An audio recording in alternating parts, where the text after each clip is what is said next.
After burying his wife, Thomas swore he'd never open his heart again, living as a ghost in his own Montana ranch for 5 years. But when a new school teacher with haunted eyes of her own arrives in town, will he finally discover that true love isn't just found once in a lifetime? The gunshot cracked through the dawn air, sending crows flapping into the pale sky. Thomas Reynolds lowered his rifle, watching the wolf that had been stalking his sheep retreat into the pines. Another battle won in a war he no longer cared about. What did it matter if the wolf took a lamb or two? Nothing seemed to matter anymore.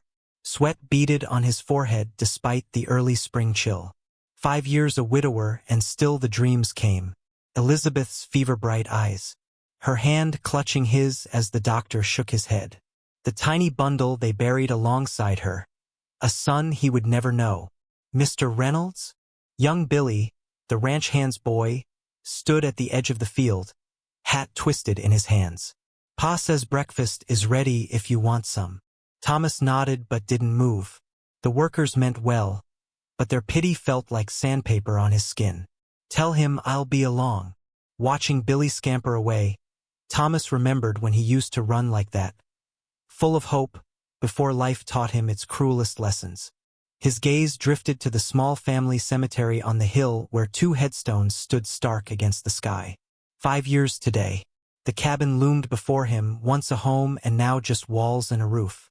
Thomas hung his rifle and washed his hands in the basin on the porch, cold water biting his skin. Inside, the workers had left a plate of eggs and bacon warming by the fire, then made themselves scarce. They knew what day it was. Thomas sat in his chair, not in Elizabeth's rocker that remained untouched by the window. Morning light caught dust motes dancing in the air. He couldn't remember the last time anyone had opened the curtains wide. Elizabeth used to throw them open first thing, saying, "God's giving us another day, Thomas. Best not waste it in darkness." His plate sat untouched as his eyes wandered to the shelf where her things remained. The silver-backed hairbrush still holding strands of auburn hair, her Bible with pressed flowers marking favorite passages, and the leather journal he couldn't bear to open. Thomas stood abruptly, appetite gone. The walls seemed to close in, memories pressing against him from all sides. He needed to move, to work until his muscles screamed louder than his thoughts. Outside, he saddled his horse with practiced motions. Old Pete, the most senior ranch hand, approached cautiously. "We're fixing the north fence today," Pete said, not meeting Thomas's eyes. "Thought you might want to know we can handle it if you've got other business." Thomas knew what Pete meant. They'd cover his work if he wanted to visit the cemetery or just be alone. Their kindness somehow made it harder. "I'm going to town," Thomas said, surprising himself as much as Pete. He hadn't planned to, rarely went except for supplies. "Town?" Pete's bushy eyebrows rose. "Need company?" "No." Thomas checked the saddlebags, adding a small crate of early vegetables they'd managed to grow in the greenhouse. Might as well sell these. As he rode down the muddy track, the familiar weight settled on his chest. 5 springs had come and gone. Folks had stopped asking when he'd remarry. The matchmaking attempts had ceased. Everyone but Thomas had accepted that he died alongside Elizabeth, leaving just his body to go through the motions. The mountains stood silent guardians around the valley, still snow-capped despite the thaw below. A hawk circled overhead, free in ways Thomas could barely remember. The trail wound through pine forests where melting snow dripped from branches and early wildflowers pushed through the mulch. Near the halfway point to town, the trail passed the old Wilkins place, abandoned now like so many others. Dreams dried up fast in Montana territory. Thomas slowed his horse, remembering when the cabin had been newly built, the Wilkins family full of hopes for their future. "You watch, Reynolds," Old Man Wilkins had said. "In 10 years, this valley will be full of farms and children." Instead, it held more graves than new births, more abandoned homesteads than thriving ones. The harsh land took more than it gave. Beyond the Wilkins place, the trail joined the main road where wagon ruts cut deep. Thomas passed 2 farmers heading the opposite way, nodding silently at their greetings. Words felt too heavy today. The sight of Millerton's church steeple rising above the trees made Thomas's stomach tighten. Elizabeth was buried there, not in the family plot. She'd been too sick to travel the muddy spring roads back to the ranch. Sometimes he wondered if that's why her ghost seemed to linger between places, neither fully gone nor present. The town had grown since he'd last visited. A new storefront, more hitching posts. Progress marched on while Thomas remained stuck. He tied his horse outside Abernathy's general store, straightening his worn coat. Once he'd cared how he looked in town. Once he'd been the promising young rancher with the pretty Eastern wife. The store bell jangled as he entered, conversations pausing as faces turned. Then the awkward resumption as people pretended not to notice him. Thomas kept his eyes down, hat in hand, moving toward the counter where Herbert Abernathy pretended to be suddenly busy with his ledger. "Mr. Reynolds," Abernathy finally acknowledged. "Been a while. Need some supplies," Thomas said, his voice rough from disuse. "And brought vegetables to sell or trade." Abernathy nodded, relief crossing his features at the straightforward transaction. "Seed catalogs came in. Thought you might want to see the new varieties." Thomas almost declined, then remembered the greenhouse Elizabeth had insisted on building. "She would have liked that," he said quietly. Understanding passed across Abernathy's face. "I'll fetch them." Left alone at the counter, Thomas felt the weight of eyes upon his back. Whispers drifted across the store. 5 years today. Never seen a man grieve so long. Should find himself a new wife before it's too late. Thomas's hands clenched on his hat brim. He should have stayed at the ranch. This was why he avoided town. The opinions, the judgment, the well-meaning concern that scraped his wounds raw again. "Mr. Reynolds?" A voice he didn't recognize. Thomas turned to find a woman holding out an envelope toward him. Dark hair pinned neatly beneath a simple hat, clothes modest but clearly Eastern in their cut. "You dropped this," she said, her voice carrying traces of somewhere far from Montana. Thomas stared at the envelope. He'd never seen it before. "That's not." "Oh!" Her cheeks colored slightly. "I'm sorry.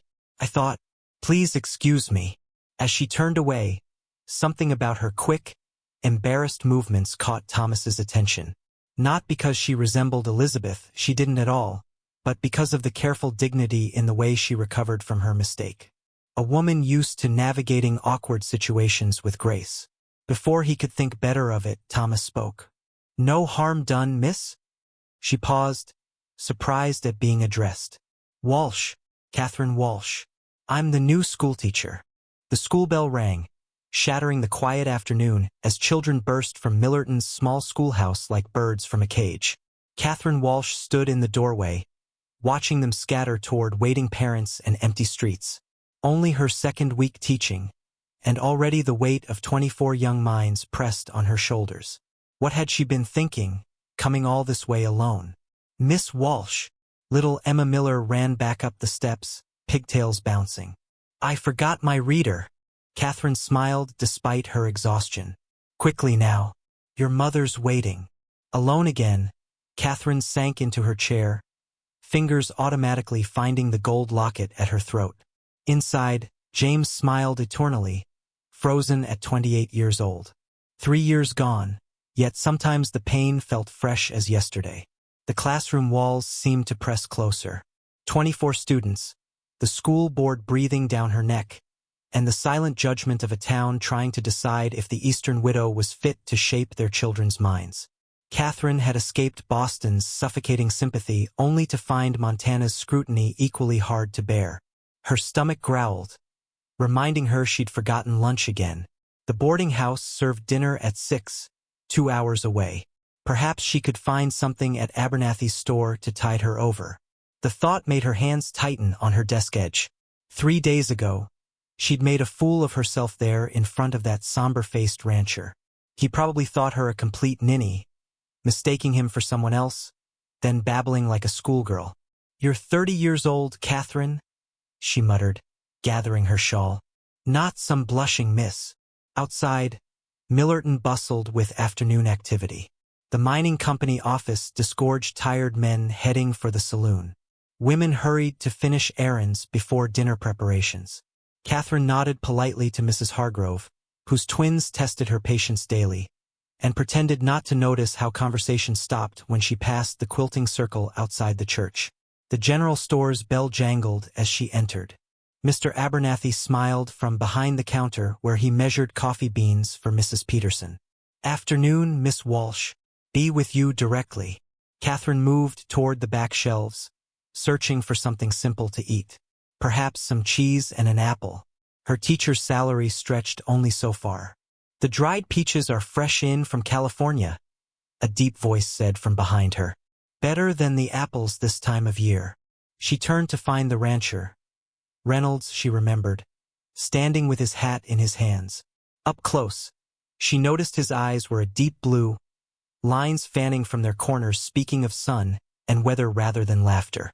"Mr. Reynolds." Her cheeks warmed at the memory of their last encounter. "Thank you for the recommendation." An awkward silence fell. Catherine reached for the dried peaches, but they sat on the highest shelf, just beyond her fingers. Without a word, he stepped closer, easily retrieving the package. The scent of pine and horses followed him, so different from James's cologne and law books. This man's hands were rough and weathered, his face tanned beneath his hat brim. "Much obliged," she said, taking the package. Their fingers brushed, the briefest contact. Yet Catherine felt it like a spark through her gloves. "I wanted to apologize," Reynolds said suddenly, the words seeming to surprise him as much as her. "For the other day, I wasn't very neighborly." Catherine stared at him. "There's no need. I was the one who made a silly mistake." Still, he twisted his hat brim, looking everywhere but at her face. "Folks around here should be making you feel welcome." Something in his voice caught her attention, a loneliness that echoed her own. Catherine studied him more carefully. His clothes were worn but clean, his beard neatly trimmed.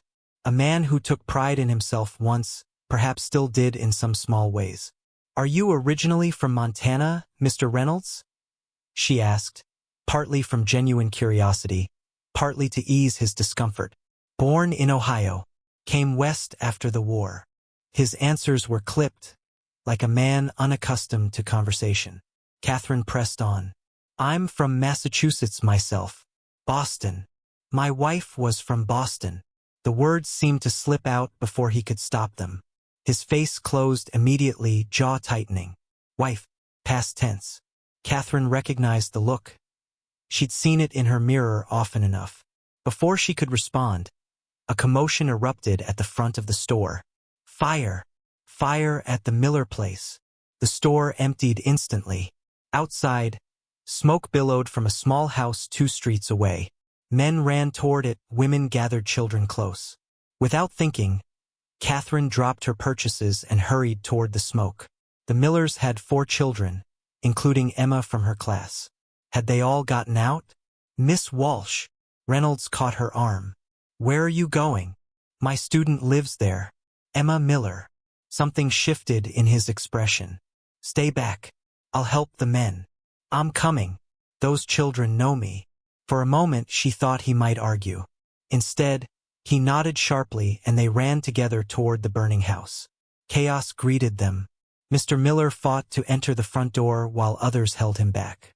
Mrs. Miller screamed, clutching 3 children, but not Emma. "She went back for the cat." Mrs. Miller sobbed. "My Emma's still inside." Catherine's heart lurched. Before anyone could stop her, she darted toward the back of the house, remembering Emma mentioning her bedroom faced the garden. "Miss Walsh," Reynolds called, but she was already rounding the corner. Smoke poured from a small window. Catherine could hear faint cries beneath the roar of flames. The garden gate hung open. She pushed through to find a back door, smoke seeping around its frame. "Emma!" she called. "Emma? Can you hear me?" A small cry answered from inside. Catherine yanked her shawl off, soaking it in the rain barrel beside the door.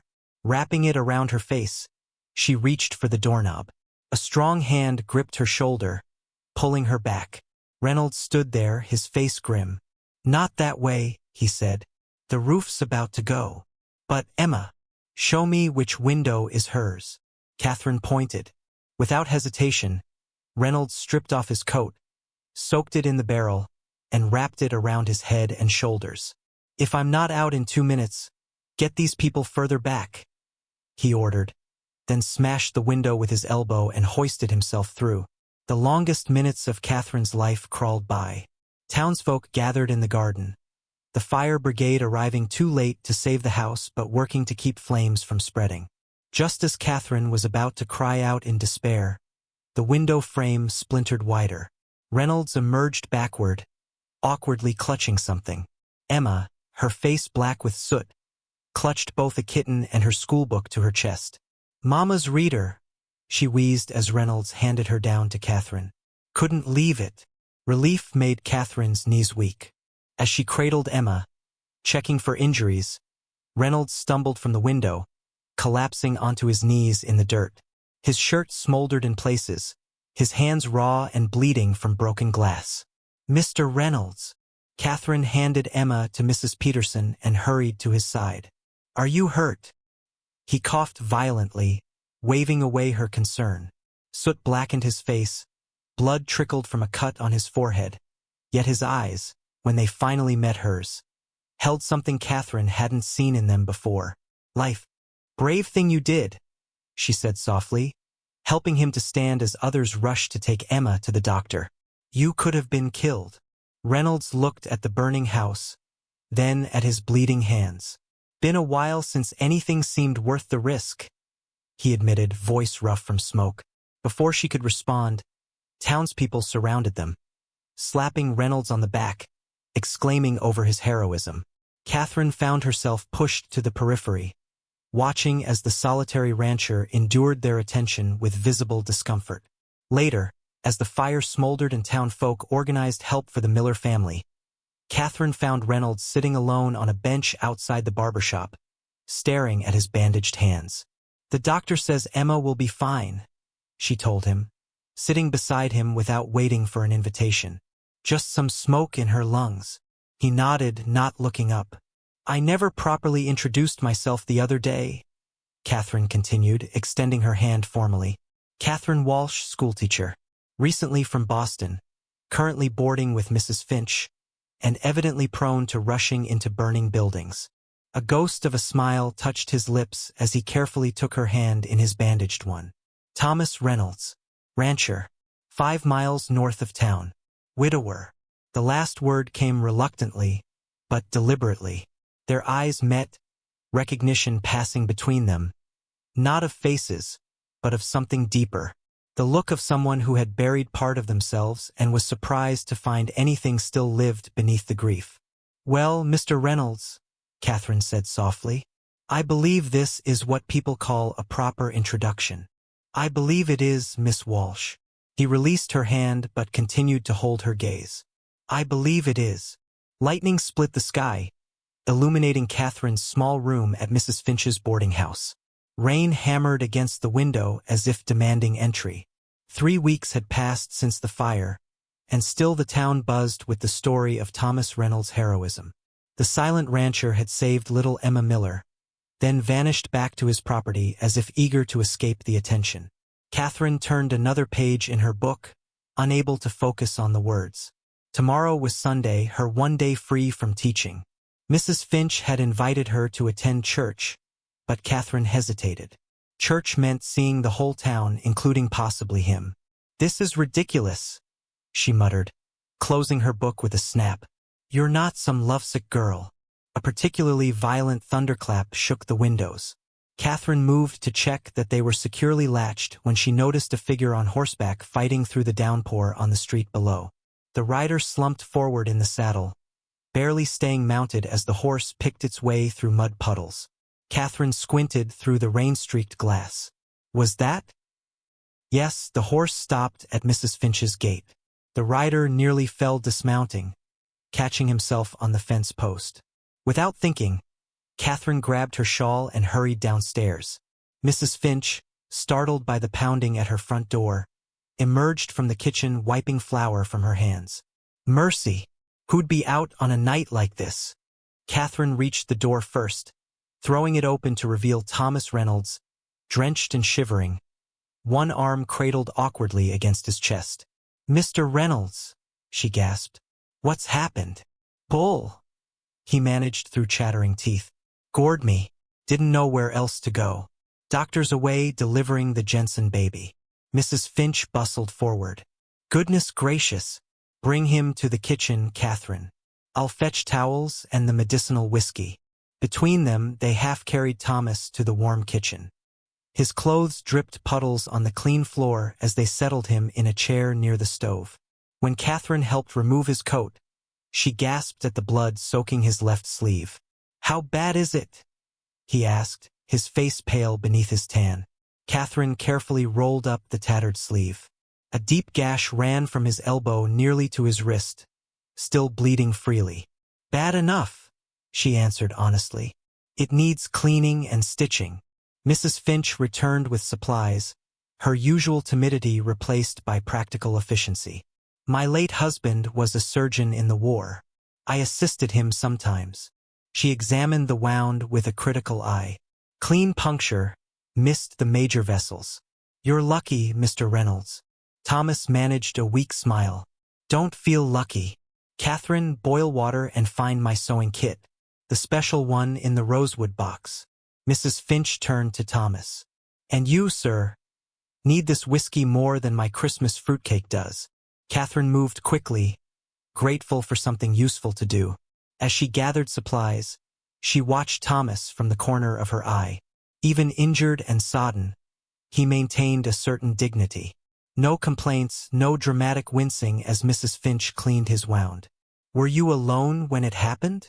Catherine asked, placing the steaming water beside them. Thomas nodded. "Hands are off on Saturdays. Bull caught me checking the fence line. My fault, wasn't paying attention." "And you rode 5 miles with your arm like this?" Mrs. Finch clucked disapprovingly. "Man, no sense at all. Town was closer than the ranch house," he explained simply. Catherine threaded a needle with steady hands, though her heart raced. "This will hurt." "Not my first stitches, ma'am." Their eyes met briefly before she bent to her task. Catherine worked carefully, the way her mother had taught her, small, even stitches to minimize scarring. Thomas remained silent throughout, his only reaction an occasional sharp intake of breath. "You have a gentle touch," he said quietly as she tied off the last stitch. Heat rose to Catherine's cheeks. "My father was often injured in his work. My mother taught me basic medical care." "What was his work?" Thomas asked, seemingly eager for distraction as Mrs. Finch prepared a bandage. "He built railroads." Catherine smiled at the memory.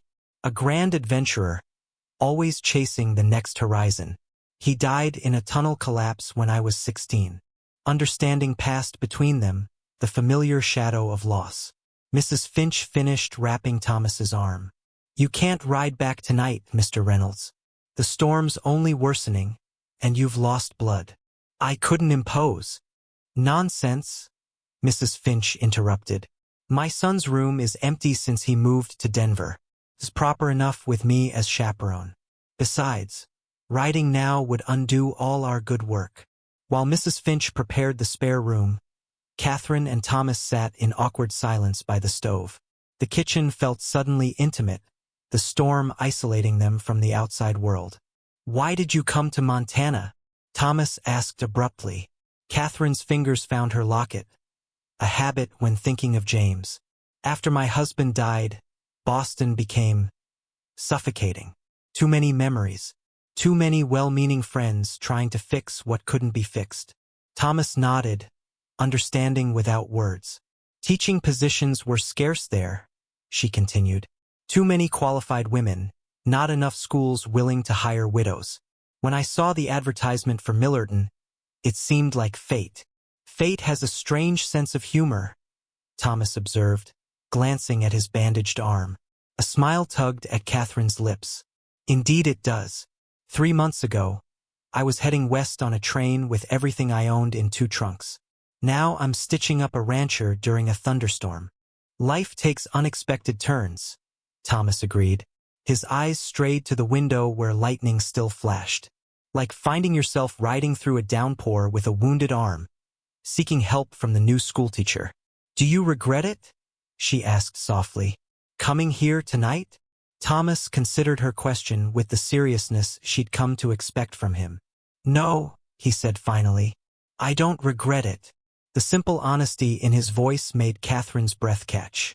Before she could respond, Mrs. Finch returned, breaking the moment. "Room's ready, Mr. Reynolds. Can you manage the stairs?" Later, after Thomas had been settled in the spare room, Catherine sat by her own window watching the storm. The unexpected turn of events left her feeling oddly unsettled yet alive in a way she hadn't experienced since James's death. A soft knock at her door roused her from her thoughts. Mrs. Finch entered, carrying a steaming cup of tea. "Thought you might need this," the older woman said, handing Catherine the cup. "Quite an evening we've had." Catherine sipped gratefully. "How is Mr. Reynolds?" "Sleeping. Fever slight. Good sign." Mrs. Finch settled on the edge of the bed, her kind face serious. "Catherine, I've seen how you look at him." "I don't know what you mean," Catherine protested, though her burning cheeks betrayed her. Mrs. Finch patted her hand. "Grief doesn't last forever, dear, though it may feel that way. Neither does guilt for continuing to live." Catherine stared into her tea, unable to meet the landlady's knowing gaze. "It feels like betrayal sometimes. To laugh, to find beauty in a sunset, to notice." She trailed off. "To notice a man with kind eyes?" Mrs. Finch finished gently. Catherine nodded, tears threatening. "James hasn't even been gone 3 years. My Henry's been gone 15 years, Mrs. Finch said. "Not a day passes I don't miss him, but the heart has room for more than one love in a lifetime." As thunder rumbled more distantly, Catherine found herself wondering if perhaps Mrs. Finch was right. Maybe continuing to live, truly live, wasn't a betrayal of James but a tribute to what he'd taught her about embracing life's unexpected joys. Downstairs, a clock chimed midnight. Outside, the storm began to recede, leaving behind the gentle rhythm of rain that would nourish tomorrow's growth. "Absolutely not." School board chairman Martin Blackwood slammed his fist on the polished desk, making the inkwell jump. "Miss Walsh, your suggestion is completely inappropriate for our students." Catherine stood her ground despite her racing heart. The sunny classroom felt stifling as 5 board members stared at her with varying degrees of disapproval. 2 weeks had passed since the stormy night when Thomas Reynolds had sought shelter at Mrs. Finch's boarding house. 2 weeks of careful politeness when they encountered each other in town, of meaningful glances quickly averted, of growing gossip among townspeople. "Mr. Blackwood," she said calmly, "the library fund would benefit all our students. Many families cannot afford books of their own." "The issue isn't the library," Blackwood replied coldly. "It's your proposed presentation on Eastern universities accepting female students. Such notions are dangerously progressive for impressionable young minds." Catherine bit back a sharper response. "Several of our older girls have shown academic promise. They deserve to know all their options." Mrs. Hargrove, the only female board member, cleared her throat. "Perhaps we could compromise. A general presentation on continuing education, not specifically focused on girls." Blackwood's expression darkened. "This isn't the only concern." Regarding Miss Walsh's performance, Catherine tensed. Here it came, the real reason for this meeting. "There have been reports," Blackwood continued, watching her carefully, "of inappropriate association with Mr. Thomas Reynolds." The accusation hung in the air like gunpowder smoke. Catherine's cheeks flamed, not from guilt but indignation. "If you're referring to my providing medical assistance when Mr. Reynolds was injured, I fail to see anything inappropriate about basic Christian charity," she said stiffly. Blackwood leaned forward. "I'm referring to your growing friendship with a man of questionable stability. Reynolds has been half-mad with grief for years. Now suddenly he's in town weekly, always finding reasons to cross your path." "That's unfair," Catherine protested. "Mr. Reynolds saved Emma Miller's life. He's a respected rancher." "He's a distraction," Blackwood interrupted. "Millerton School requires teachers focused solely on their students.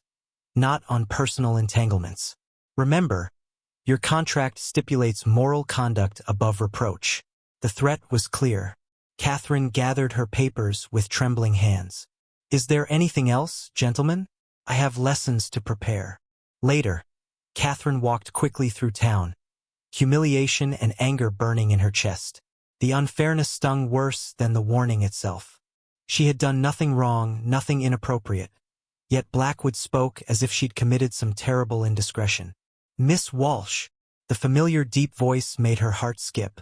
Thomas approached from the direction of the general store, leading his horse. The spring sun had deepened his tan, and his injured arm now moved freely. Since that night at Mrs. Finch's, he looked somehow more present in the world, less like a ghost haunting his own life. Catherine glanced around nervously. Main Street bustled with afternoon activity. Too many watching eyes. Mr. Reynolds, she acknowledged formally, stopping beside the milliner's shop. How is your arm healing? Good as new, thanks to your needlework.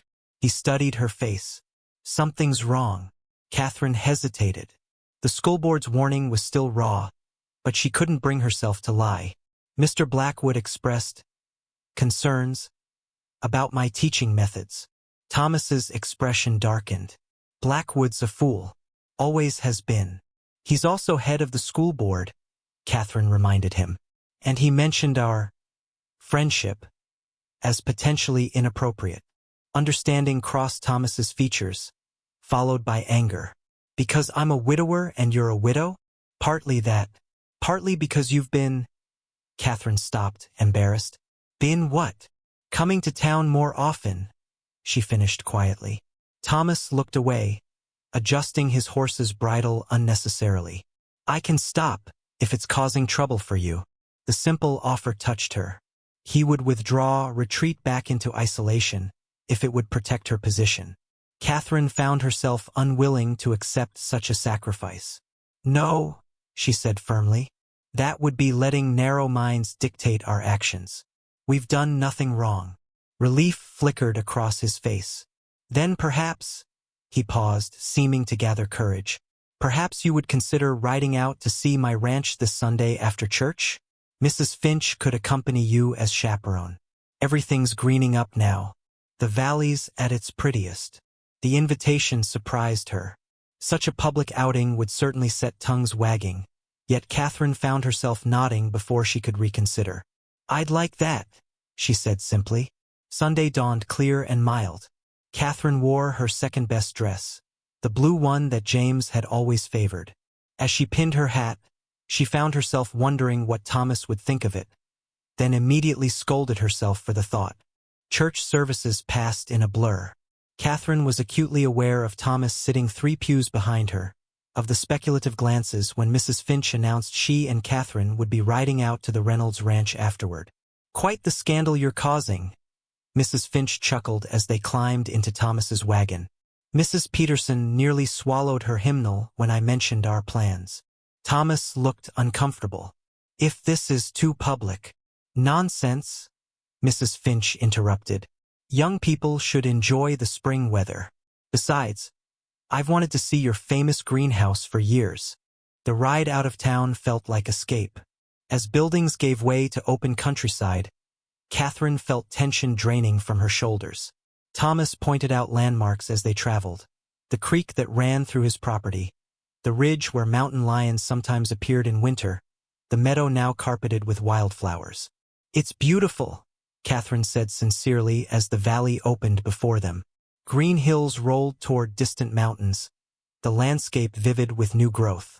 Thomas's ranch appeared as they crested a small rise, a sturdy main house with several outbuildings, all well-maintained.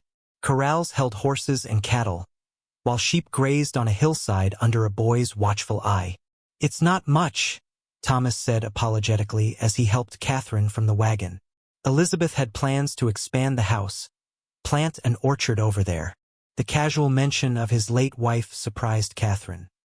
He rarely spoke of Elizabeth, yet here he referenced her naturally, without the shadow that usually accompanied her name. Mrs. Finch tactfully wandered toward the greenhouse, leaving them momentarily alone.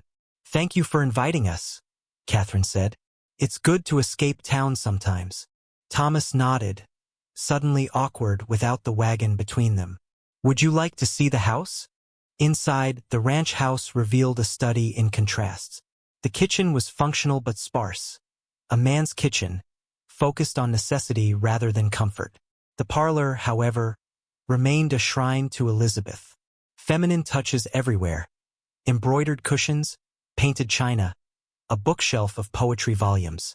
Most telling was the thin layer of dust on these items, as if Thomas maintained but didn't touch this room. Catherine moved to the window where a rocking chair sat facing the valley view. Was this hers? Yes. Thomas remained in the doorway, watching Catherine move through his past. She liked to rock and read while watching the sunset. Instead of the pain she expected, his voice held only gentle remembrance. Progress of a sort, Catherine thought.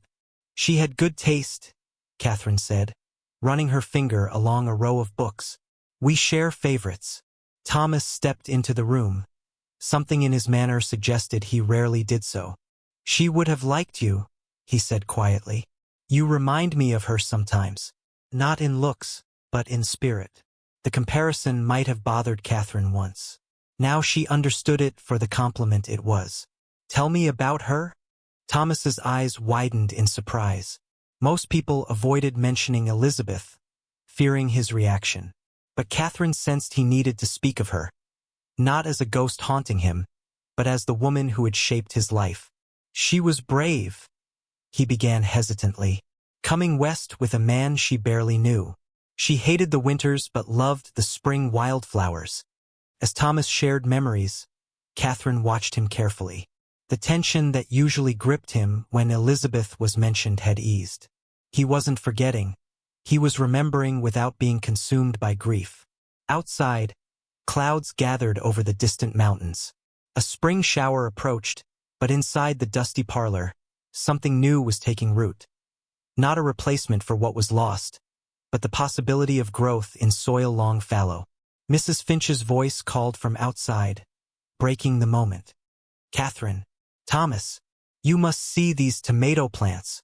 Thomas offered his arm naturally, without thought. Shall we join her? As Catherine placed her hand on his arm, their eyes met in mutual understanding.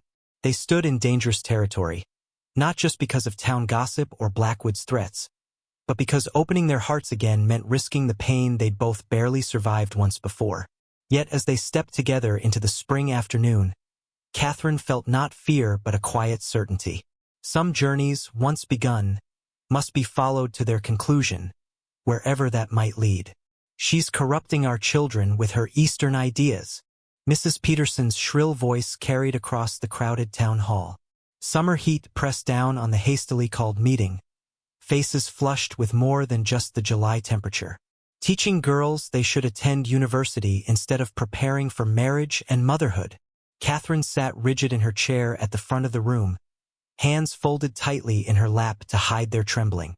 The school term had ended 2 weeks ago, yet instead of enjoying summer's quiet, she faced the angry faces of Millerton's most conservative families.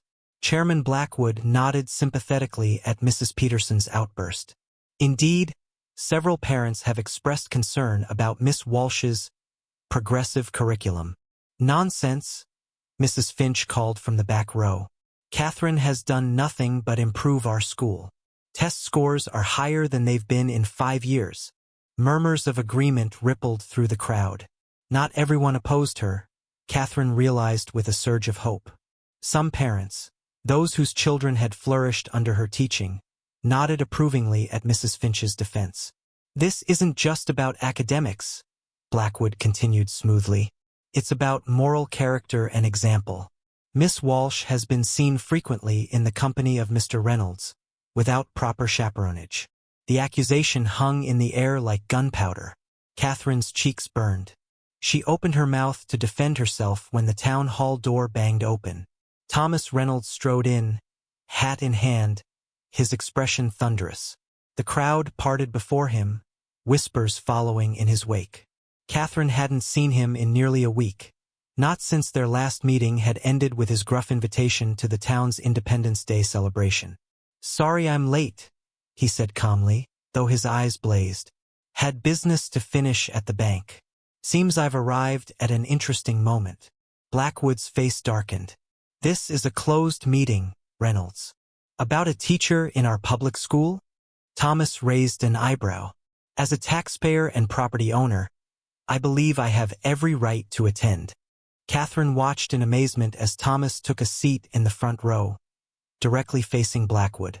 The rancher had shaved his usual stubble and wore his Sunday suit, the one he'd worn to church only twice in the months she'd known him.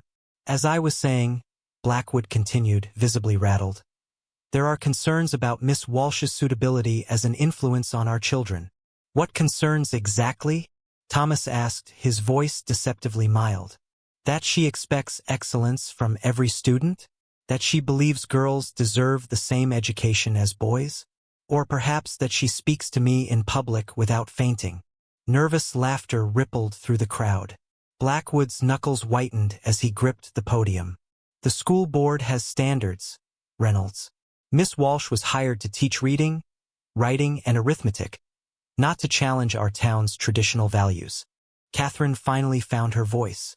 May I speak in my own defense, Mr. Blackwood? When he reluctantly nodded, Catherine stood, careful to keep her voice steady. I came to Millerton because I believe in education's power to transform lives.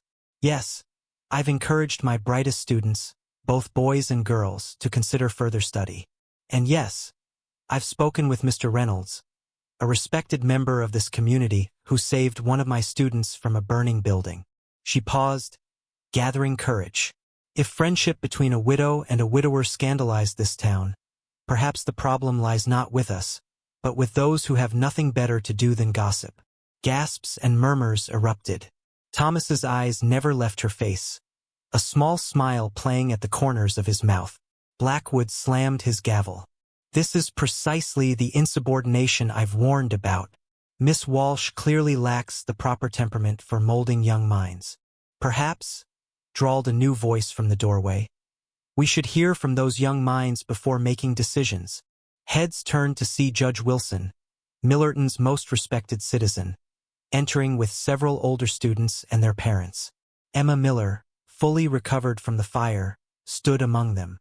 My grandson tells me Miss Walsh is the finest teacher this town has seen, the judge continued, approaching the front of the room. He's learned more mathematics this year than in the previous 3 combined. One by one, students stepped forward to defend their teacher. Catherine fought back tears as Emma described how Miss Walsh had visited her daily during her recovery, bringing books so she wouldn't fall behind. Judge Wilson turned to Blackwood.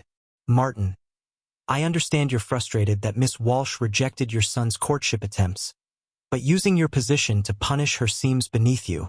Shocked silence fell. Catherine stared at Blackwood, suddenly understanding his persistent hostility. The chairman's son, a dull-witted young banker who had indeed called on her twice, had never mentioned his father's role on the school board. Blackwood's face purpled. That's completely irrelevant. This is about standards.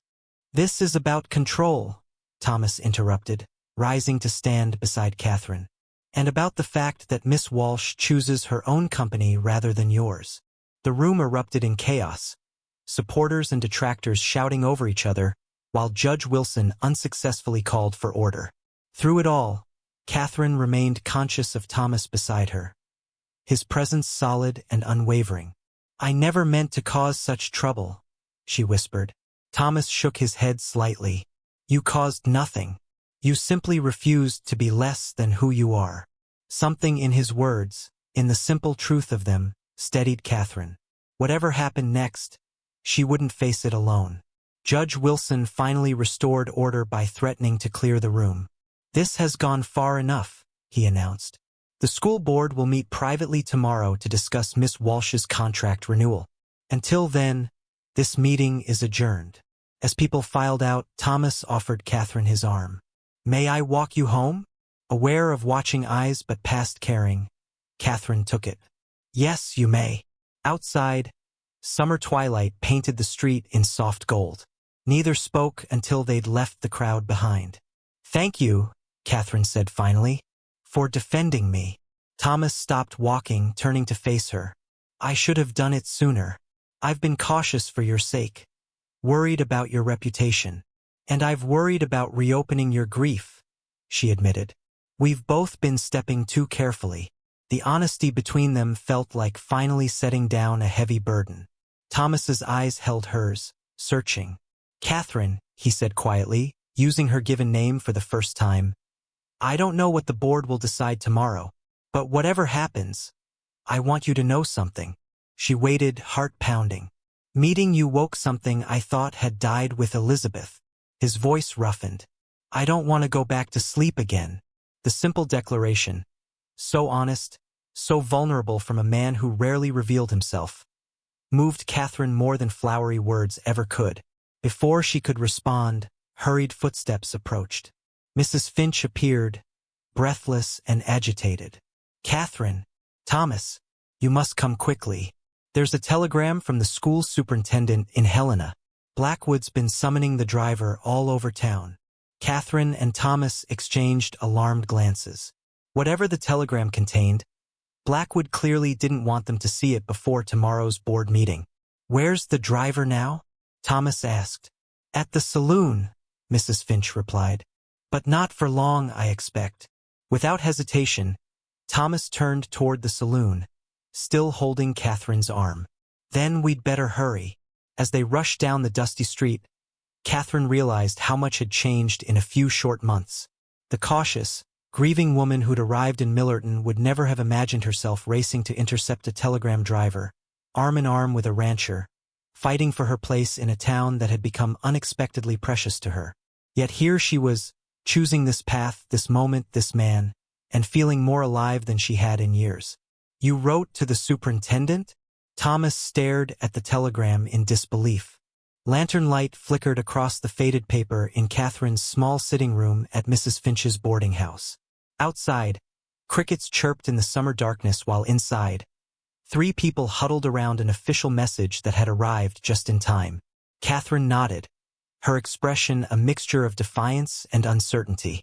After our last encounter with Blackwood, I suspected he might try something like this. I sent a complete record of my students' achievements, along with letters from supportive parents. Mrs. Finch clapped her hands delightedly, and the superintendent responded by reminding our esteemed school board that hiring and firing decisions require his approval. Blackwood must be apoplectic. Thomas read the telegram again, hardly daring to believe their good fortune. The superintendent not only supported Catherine's teaching methods but commended her innovative approach. More importantly, he explicitly stated that personal relationships were not grounds for dismissal absent any evidence of impropriety. This won't endear you to Blackwood, Thomas warned, though he couldn't keep the smile from his voice. Catherine laughed. A bright, genuine sound he'd rarely heard from her. I believe that ship has sailed, Mr. Reynolds. Indeed it has, Miss Walsh. Thomas found himself laughing too, tension draining away like water through cupped hands. Mrs. Finch watched them with knowing eyes. Well, I believe this calls for celebration. I have blackberry cordial I've been saving for a special occasion. While she bustled to the kitchen, Thomas and Catherine shared a moment of quiet triumph. The battle wasn't permanently won. Blackwood would surely find other ways to make trouble. But for now, Catherine's position was secure. What made you think to write the superintendent? Thomas asked, genuinely curious. Catherine tucked a strand of hair behind her ear, a gesture he'd come to find endearing. James, my husband, taught me to never enter a fight without understanding the terrain. The school board has power, but not absolute authority. Thomas nodded appreciatively. Smart thinking. I've had practice standing my ground, she replied softly. First as a railroad builder's daughter, then as a lawyer's wife, now as a widow in a town that doesn't quite know what to make of me.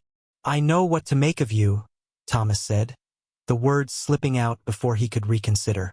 Catherine's eyes widened slightly, but before she could respond, Mrs. Finch returned with 3 small glasses of dark purple cordial. To victory, the landlady toasted, raising her glass. They drank, the sweet tart liquid warming Thomas's throat. As they talked and planned for tomorrow's board meeting, he found himself watching Catherine, the animated gestures of her hands, The way lamplight caught in her dark hair, the quiet confidence that had drawn him from the beginning. 5 months ago, he'd been a ghost in his own life. Now he sat in a boarding house parlor drinking cordial, laughing, planning for a future that suddenly seemed worth investing in. Later, walking back to his room at the hotel, he'd taken to staying in town occasionally. Thomas paused to look up at the star-filled sky. The same stars had watched over him during those dark years after Elizabeth died, when each day felt like a burden to be endured rather than a gift to be treasured. "I'm living again, Elizabeth," he whispered to the night air. "I think you'd be glad." No response came, of course, but the weight of guilt he'd carried for so long felt lighter somehow. Loving Catherine didn't diminish what he'd shared with Elizabeth. It honored it. The next morning dawned clear and hot. Thomas dressed carefully in his best shirt, his mind on the board meeting scheduled for 10 o'clock. He was heading to breakfast when a breathless hotel clerk intercepted him. "Mr. Reynolds, fire at your ranch. Your foreman just rode in." Thomas's heart lurched. He found Pete in the hotel lobby, face blackened with soot, clothes singed. "Lightning strike," Pete gasped. "Hit the barn during the night storm. Spread to the south pasture. Men are fighting it, but it's bad, boss." Thomas grabbed his hat. "My horse ready?" "Saddled outside." Just as Thomas turned to leave, Catherine appeared in the doorway, clearly having heard the news. "Go," she said immediately. "Don't worry about the meeting." He hesitated, torn between responsibilities. "Catherine, I can handle Blackwood," she interrupted firmly. "Your ranch needs you more than I do right now." The simple understanding in her eyes, free from disappointment or demand, touched Thomas deeply. He squeezed her hand briefly, words unnecessary between them, then ran for his horse. The ride back to his ranch was the longest of Thomas's life. Smoke rose in the distance, a dark smudge against the summer sky. As he crested the final ridge, his worst fears were confirmed. The barn, Elizabeth's pride with its red-painted sides, was completely destroyed. Flames still licked at the nearby corral, men working desperately to keep the fire from spreading to the main house. Thomas threw himself into the battle alongside his hands. Hours blurred as they fought the hungry flames with water buckets from the well, wet blankets, and desperate determination. By mid-afternoon, they'd managed to save the house and most of the livestock, though the barn and a significant portion of the south pasture were lost. Exhausted, Thomas sat on his porch steps, surveying the damage. The ranch he'd built with Elizabeth lay partially in ruins around him. Yet strangely, he felt not despair but resolve. This was not the first disaster his land had weathered, nor would it be the last. "Boss," young Billy approached, offering a dipper of water. "Miss Walsh is here." Thomas looked up in surprise to see Catherine climbing down from Mrs. Finch's buggy. Her blue dress was wrinkled, her hair windblown, but her expression as she hurried toward him held nothing but concern. "The meeting?" he asked as she reached him. "Postponed," she said, sitting beside him on the steps. "Judge Wilson insisted they wait until next week, when emotions aren't so high." Thomas nodded tiredly. "And you came all the way out here instead of celebrating your reprieve?" "Where else would I be?" she asked simply. The question hung between them, so straightforward yet carrying the weight of everything unspoken. Where else indeed would either of them be, when the other needed support? Catherine surveyed the burned barn, the blackened pasture, the exhausted ranch hands still working to secure the remaining structures. "What will you do?" she asked. Thomas followed her gaze across his damaged property. For a moment, he saw it as it had been, as Elizabeth had seen it. Then he saw it as it could be, not restored to the past, but rebuilt for a future. "Start over," he answered. "Not everything is lost." Catherine's hand found his, fingers intertwining naturally. "No," she agreed softly. "Not everything." As the sun began its descent toward the mountains, Thomas felt something shifting inside him. Not the sharp pain of fresh grief, but the bittersweet ache of letting go. The ranch would never be exactly as Elizabeth had known it. Perhaps it wasn't meant to be. "There's a journal," he said suddenly. Elizabeth's. I've never been able to read it all. Catherine waited, sensing the importance of his words. Would you? He paused, gathering courage. Would you read it with me? Tonight. The request laid bare his deepest vulnerability, sharing Elizabeth's private thoughts, the last piece of her he'd kept separate from his new life. Catherine's eyes shimmered with unshed tears. I would be honored, she whispered. Later, as darkness fell, they sat together in the parlor Thomas had preserved as Elizabeth's shrine. The journal lay open between them, its pages yellowed with time but the ink still clear. Catherine read aloud the passages Thomas had never found the courage to face. Elizabeth's hopes for their future, her fears of the coming child, her profound love for her husband. The final entry, written days before her death, brought Thomas to tears. Not from grief, but from the gift of finally hearing what Elizabeth had wanted to tell him. My dearest Thomas, if you are reading this, I am gone from this world but not from your heart. Remember me with joy, not sorrow. And when you are ready, for I know you will be someday, open your heart again. Love is never wasted, even when it must end too soon. I wish you a lifetime of love, with me or beyond me. As Catherine's voice faded on the final words, Thomas realized the truth he'd been fighting for 5 long years. Elizabeth had never wanted to be his ending. She had wanted to be his beginning. Golden leaves swirled down from the cottonwoods, dancing on the October breeze as Thomas hammered the final nail into the new barn roof. 3 months of backbreaking work had transformed the charred ruins into something different. Not a replica of what had been lost, but a structure better suited to the ranch's future. Larger stalls, a proper hayloft, wide doors that wouldn't catch in winter snowdrifts. Looks good, boss, Pete called from below, where he was mixing whitewash for the exterior walls. Best barn in the county, I'd say. Thomas straightened, stretching his aching back. From this height, he could see his entire property. The ranch house with its fresh coat of paint, the new corral, the south pasture already showing green where they'd planted winter wheat. Beyond that, the mountains wore their first dusting of snow, warning of the season to come. So much had changed since that summer day when fire had nearly taken everything. Not just the rebuilt structures, but Thomas himself. The man who had once been a stranger in his own life now looked forward to each sunrise, each new challenge, each small victory.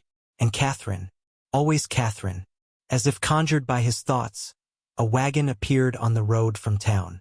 Thomas recognized Mrs. Finch's buggy immediately, Catherine's blue bonnet visible beside the landlady's more somber black. Saturday visits had become their ritual. A proper, chaperoned compromise that satisfied Millerton's gossips while allowing them precious hours together. Thomas descended the ladder quickly, suddenly conscious of his sweat-soaked shirt and dusty pants. He'd planned to clean up before they arrived, but the roof had taken longer than expected. Don't worry about your appearance, Pete chuckled, reading his thoughts. Miss Walsh sees right past all that. Thomas smiled ruefully. It was true. Catherine had never seemed to mind his work-roughened hands or weather-lined face. Finish up here, will you? I'll see to our guests. As he walked toward the approaching buggy, Thomas's hand instinctively checked his pocket, feeling the small object he'd carried for weeks now, waiting for the right moment. Today might be that day. Thomas, Catherine called, waving excitedly as the buggy neared. We've brought news. Her smile still caught him unprepared sometimes, the way it transformed her serious face into something radiant. The lonely schoolteacher and the grieving rancher had somehow helped each other remember joy. Thomas helped her down, his hands lingering respectfully at her waist. Good news, I hope? Mrs. Finch's round face beamed as she handed down a basket. The best kind. Show him the letter, Catherine. Catherine pulled an official-looking envelope from her reticule. It arrived yesterday, from Helena University. Thomas raised his eyebrows. The teaching position you applied for? Catherine nodded, excitement sparking in her eyes. They've invited me to interview after Christmas. For their teacher training program, I'd be helping prepare new teachers for rural schools across Montana. Pride surged through Thomas. After the summer's battle with the school board, Catherine had confided her dream of making a larger impact on education in the territory. With his encouragement, she'd written to the university about their fledgling teachers' college. "That's wonderful," he said sincerely. "They'd be fools not to hire you." Something flickered in Catherine's expression, uncertainty replacing excitement. It would mean leaving Millerton after the school year ends. Moving to Helena. The implications hung in the autumn air between them. Helena was over 100 miles away, too far for weekend visits, too distant to maintain whatever they had been carefully building these past months. Mrs. Finch clucked her tongue. "Don't borrow trouble, Catherine. First the interview, then decisions. Now, I believe I promised to show Pete my grandmother's recipe for apple butter. Thomas, perhaps you could show Catherine the new barn while I find your foreman." The older woman's transparent matchmaking made Catherine blush, but Thomas nodded gratefully. "The view from the roof is worth seeing." As Mrs. Finch bustled off toward Pete, Thomas led Catherine toward the new barn. Fallen leaves crunched beneath their boots, the afternoon sun casting long shadows across the yard. "It's magnificent," Catherine said, gazing up at the structure. "You've accomplished so much since the fire." Thomas helped her climb the sturdy ladder to the roof, where rough planking created a small platform near the peak. From this vantage point, the entire valley stretched before them. His ranch in the foreground, then rolling hills painted in autumn colors, and finally the distant mountains standing sentinel against the sky. Catherine caught her breath at the view. "It's like seeing the world as birds do. Or as God might," Thomas suggested quietly. "Makes a man's troubles seem smaller somehow." Catherine turned to study his face. "Is that how you see your life now? Smaller troubles?" Thomas considered the question seriously, as was his way. "Different troubles," he corrected. "Before, grief was my only companion. Now," he hesitated, gathering courage. "Now I have hope again. Because of you." Catherine's eyes widened at his directness. They had been careful with words, both scarred by loss, neither wanting to rush what was growing between them. "Helena is far from here," she said softly. "Yes. I've worked so hard for an opportunity like this." "I know." Catherine turned back to the view, her profile outlined against the golden afternoon light. "When James died, I thought I'd lost not just my husband but my future. Teaching gave me purpose again. As this ranch did for me," Thomas nodded. "After Elizabeth. But purpose isn't enough, is it?" Catherine's voice held a new vulnerability. "Not for a whole life." Thomas reached for her hand, his rough fingers gentle against her smaller ones. "No, it's not enough." Something shifted between them, the careful distance they'd maintained giving way to honesty too powerful to contain. "I've been carrying something," Thomas said quietly, reaching into his pocket. "Waiting for the right moment." Catherine watched as he withdrew a small object. Not a ring box as she might have feared, but a key. Old and iron, big enough to fit a door lock. "This was Elizabeth's key to our home," he explained. "She carried it always. Said it represented her choice to build a life with me." Catherine stared at the key, understanding its significance. "Thomas, I'm not asking you to choose between your dreams and me," he said, his deep voice steady despite the emotion behind his words. "I'm asking if there's room in your future for both." The wind picked up, sending more golden leaves swirling around them like nature's own celebration. Catherine's eyes filled with tears, not of sorrow but of something more complex and beautiful. "What are you saying, Thomas Reynolds?" Thomas closed her fingers around the key, his hands enveloping hers. "I'm saying that some journeys are better taken together. Helena, Millerton, or anywhere else." Catherine looked down at their joined hands, then back at his face, the face she'd come to know as well as her own, the face that had transformed from grief-haunted to hope-filled in the months since they'd met. "Are you proposing, Mr. Reynolds?" she asked, her voice steady despite the momentous question. Thomas smiled, a full, genuine smile that reached his eyes. "I believe I am, Miss Walsh, though perhaps not very skillfully." Catherine laughed, the sound carrying across the valley like music. "On the contrary, I think proposing on a roof you built with your own hands, overlooking the home we could share, is quite skillful indeed. Is that a yes? Instead of answering with words, Catherine leaned forward and gently pressed her lips to his. Their first kiss, tasting of hope and new beginnings. When they parted, Thomas rested his forehead against hers. I take it that's a yes. Yes, Catherine whispered, to building a future together, wherever that may lead us. Below them, Pete's whoop of approval revealed that they had an audience. Mrs. Finch stood beside him, handkerchief pressed to her eyes, while ranch hands emerged from various buildings, grinning up at the tableau on the barn roof. Catherine blushed furiously. So much for Millerton's gossips having nothing to talk about. Thomas laughed, feeling lighter than he had in years. Let them talk. We have better things to do, like planning a wedding, an interview in Helena, and whatever comes next.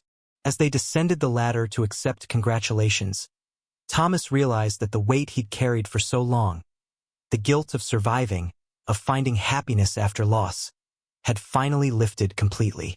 Elizabeth would always be part of his past, but Catherine was his future.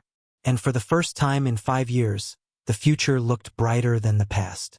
Snowflakes danced in the lantern light as Catherine Reynolds checked the last trunk, making sure everything was secured for tomorrow's journey. For months had passed since her wedding day, a simple ceremony in Millerton's church, where even Chairman Blackwood had grudgingly offered congratulations.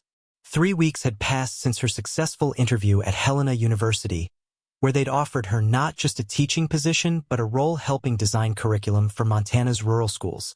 Everything packed? Thomas asked, entering their bedroom with 2 steaming cups of coffee. Catherine accepted hers gratefully, breathing in the rich aroma. Just about. I still can't believe we're really doing this. Having second thoughts? Thomas settled beside her on the trunk, his shoulder warm against hers. Not thoughts, feelings. Catherine sipped her coffee thoughtfully. This house holds so many memories. Yours with Elizabeth, now ours together. Thomas nodded, understanding as always. After their wedding, they had transformed the ranch house room by room, not erasing the past but blending it with their present. Elizabeth's rocking chair remained by the window, but now Catherine's books filled the shelves beside it. The parlor was no longer a shrine but a living space where they spent evenings reading aloud or discussing the day's events. Houses are just wood and nails, Thomas said gently. We carry the important things with us. Catherine leaned against him, drawing strength from his solid presence. The decision to accept the Helena position had not been easy. For Thomas, it meant selling the ranch he'd built with his own hands, the land where Elizabeth was buried. For Catherine, it meant leaving her students mid-year, though she'd found an excellent replacement teacher. Do you think Elizabeth would understand? She asked quietly. It wasn't the first time they discussed this, but tonight, their last night in the ranch house, the question held special weight. Thomas was silent for a moment, considering. I think she'd be pleased, he said finally. Not that I'm selling the ranch specifically, but that I'm living fully again, making choices based on hope rather than fear. Catherine nodded, relieved. In the months since their marriage, she'd come to know Elizabeth through Thomas's stories, through the journal they'd read together, through the objects that had been precious to her. The woman had become not a ghost to be feared but a presence to be honored, part of the foundation upon which they were building their life together. And James? Thomas asked. Would he understand your choice to start fresh in Helena? Catherine smiled, fingers automatically finding the locket she still wore, now containing miniature portraits of both James and Thomas. He always said life was meant to be lived boldly. This feels bold. They sat in comfortable silence, finishing their coffee as snow continued to fall outside their window. Tomorrow would bring the stagecoach, then the train to Helena, where they had purchased a small house near the university. Thomas had already secured work with a construction company, his carpentry skills in high demand in the growing capital city. A new chapter waited to be written, yet neither could completely release the past, nor did they wish to. I have something for you, Thomas said suddenly, setting down his cup. A wedding gift I've been saving for the right moment. Catherine watched curiously as he crossed to the wardrobe and removed a package wrapped in brown paper. Another gift? You've given me too much already. Thomas placed the package in her hands. This one is different. Catherine unwrapped it carefully to reveal a handcrafted wooden box with her initials, KWR, inlaid in darker wood on the lid. Inside, nestled in velvet, lay 2 leather-bound journals. One she recognized as Elizabeth's. The other was new. I don't understand, she said, looking up at her husband. Thomas sat beside her again, his expression solemn. Elizabeth's journal helped me understand that life continues even after great loss, that love doesn't end but transforms. He touched the new journal gently. I thought perhaps you might want to continue the tradition, recording our new life together, for whoever might need these words someday. Tears welled in Catherine's eyes at the profound thoughtfulness of the gift. It's perfect, she whispered. There's one more thing. Thomas reached into the box and removed a folded paper tucked beneath the new journal. I had Pete ride to the churchyard yesterday. He made this tracing from Elizabeth's headstone. Catherine unfolded the paper to see the faithful reproduction of the inscription, along with a carefully pressed wildflower, one of the spring crocuses that had grown near the grave. So she travels with us in a way, Thomas explained. I couldn't bear to leave her entirely behind. The simple solution to what had been an unspoken worry moved Catherine deeply. Thomas had found a way to honor his first love while embracing his second, understanding that hearts expand rather than replace. We'll plant crocuses at our new home, Catherine promised, and visit when we can.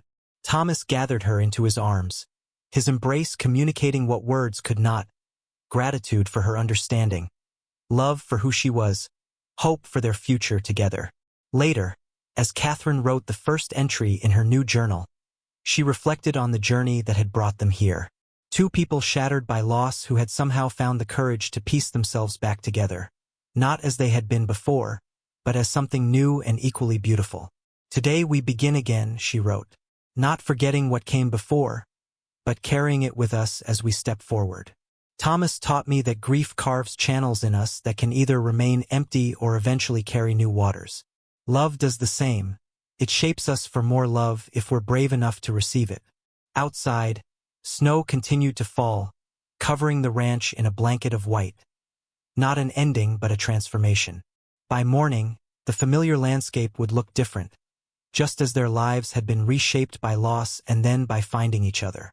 Catherine closed the journal and joined Thomas in their bed for the last night in the home where he had once lived with Elizabeth, where they had begun their marriage, where they had decided to embrace change rather than fear it. Are you ready for tomorrow? Thomas asked, drawing her close beneath the quilts. Catherine thought of the university position waiting for her, the new home they would make together, the unknown challenges and joys ahead. Yes, she answered truthfully, because we face it together. Thomas kissed her forehead gently. Together, he agreed. As snow piled against the window panes and wind sang through the eaves, Catherine thought of the parallel journeys that had brought them to this moment. Thomas from Ohio, she from Boston, each seeking something they couldn't name until they found each other. The losses that had shaped them, the courage that had saved them, the love that had healed them. In the morning, they would load their trunks onto the waiting stagecoach. They would take one last walk to the small cemetery on the hill where Thomas would say a private goodbye to Elizabeth. Then they would turn toward Helena, toward the future they had chosen together. But tonight, in this room filled with memories both painful and precious, they simply held each other, grateful for second chances and the heart's remarkable capacity to begin again after loss. What remained after love, Catherine realized, was not emptiness but possibility. The courage to risk one's heart again, knowing its true value. And in that courage, Thomas Reynolds and Catherine Walsh Reynolds had found not just each other, but themselves.